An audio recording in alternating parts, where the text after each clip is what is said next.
23 मार्च 1931 की शाम Lahore central jail की ऊंची ठंडी दीवारों के पीछे कुछ ऐसा हुआ जिसकी आवाज बाहर तक नहीं पहुंची, लेकिन जिसकी गूंज आज भी पूरे भारत में सुनाई देती है। फांसी की आधिकारिक तारीख 24 मार्च तय थी, सुबह के समय। पर अचानक एक दिन पहले शाम के अंधेरे में 3 नौजवानों को चुपचाप फांसी दे दी गई। न कोई सार्वजनिक घोषणा, न कोई अंतिम मुलाकात की औपचारिकता, न अंतिम दर्शन। आखिर ब्रिटिश सरकार को इतनी जल्दबाजी क्यों थी? क्यों बदला गया फांसी का समय? क्या उन्हें डर था कि अगर सुबह तक इंतजार किया गया तो लाहौर की सड़कों पर बगावत फूट पड़ेगी? और उस शाम जब जेल की दीवारों के भीतर एक 23 साल का नौजवान मुस्कुराते हुए फांसी के फंदे की ओर बढ़ रहा था, क्या उसके मन में डर था या फिर वो सचमुच मौत को एक क्रांति का संदेश बना देना चाहता था? ये कहानी है शहीद आजम भगत सिंह के अंतिम दिनों की। एक ऐसी कहानी जो सिर्फ फांसी तक सीमित नहीं है, बल्कि उस विचार की है जो फांसी के बाद और तेज हो गया। अक्टूबर 1930, लाहौर षड्यंत्र केस में विशेष ट्रिब्यूनल ने फैसला सुनाया। भगत सिंह, राजगुरु और सुखदेव को फांसी। जेल की कोठरी नंबर 14, छोटी, सीलन भरी, चारों तरफ ऊंची दीवारें। यहीं से शुरू होते हैं उनके अंतिम दिन।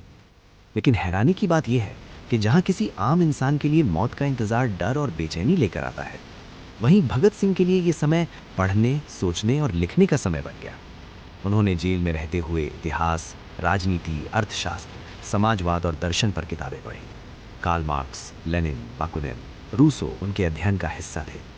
उन्होंने अपने छोटे भाई को पत्र लिखा, मेरा रंग दे बसंती चोला, मेरी मौत मातम का नहीं, गर्व का अवसर है। क्या ये कोई सामान्य कैदी लिख सकता था? या वो जानता था कि उसकी मौत सिर्फ एक अंत नहीं, बल्कि एक शुरुआत बनने वाली है? 1929 में उन्होंने और उनके साथियों ने 116 दिन लंबी भूख हड़ताल की। मांग थी कि राजनीतिक कैदियों को सम्मानजनक व्यवहार मिले, उन्हें आम अपराधियों की तरह ना रखा जाए। उनकी हालत इतनी खराब हो गई कि शरीर हड्डियों का ढांचा बन गया, पर उन्होंने झुकने से इनकार कर दिया। यहीं से उनकी छवि सिर्फ एक क्रांतिकारी की नहीं, बल्कि एक विचारक और आंदोलनकारी की बन गई। 1928 में साइमन कमीशन के विरोध में लाहौर में प्रदर्शन हुआ। प्रदर्शन का नेतृत्व कर रहे थे लाला लाजपत राय। ब्रिटिश पुलिस ने बर्बर लाठीचार्ज किया। कुछ दिनों बाद लाला जी की मौत हो गई। भगत सिंह ने कहा, लाठी की एक एक चोट ब्रिटिश साम्राज्य के ताबूत की कील बनेगी। उन्होंने पुलिस अधिकारी सैंडर्स को गोली मारी। यह बदला था, पर यह बदले से ज्यादा एक संदेश था, अन्याय का जवाब दिया जाएगा।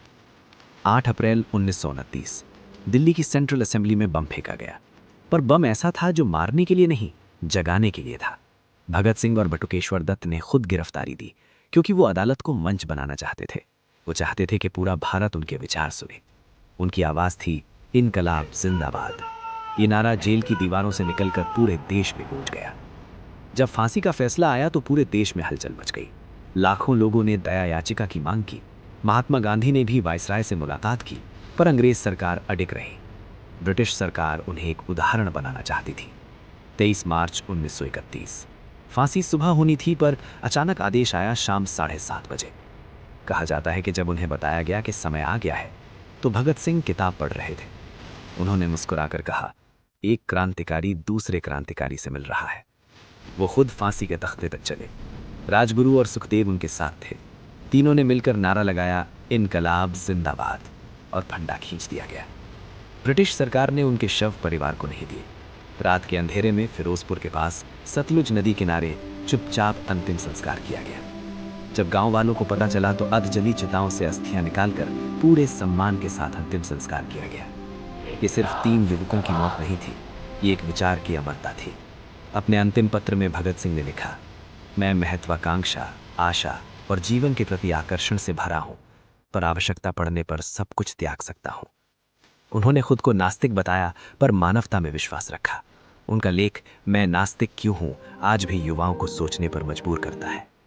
23 मार्च की वो शाम, एक जेल की दीवारों के भीतर 3 शरीर खत्म हुए, पर उसी क्षण एक विचार अमर हो गया। और शायद इसलिए जब भी कोई अन्याय के खिलाफ आवाज उठाता है, जब भी कोई युवा डर के आगे खड़ा होता है, तो कहीं ना कहीं वही आवाज सुनाई देती है, इनकलाब जिंदाबाद। अगर आप चाहते हैं कि ऐसी सच्ची और अनकही कहानियां आप तक लगातार पहुंचती रहें, तो चैनल को लाइक, शेयर और सब्सक्राइब ज़रूर करें। धन्यवाद। मिलते हैं एक और इंटरेस्टिंग वीडियो के साथ।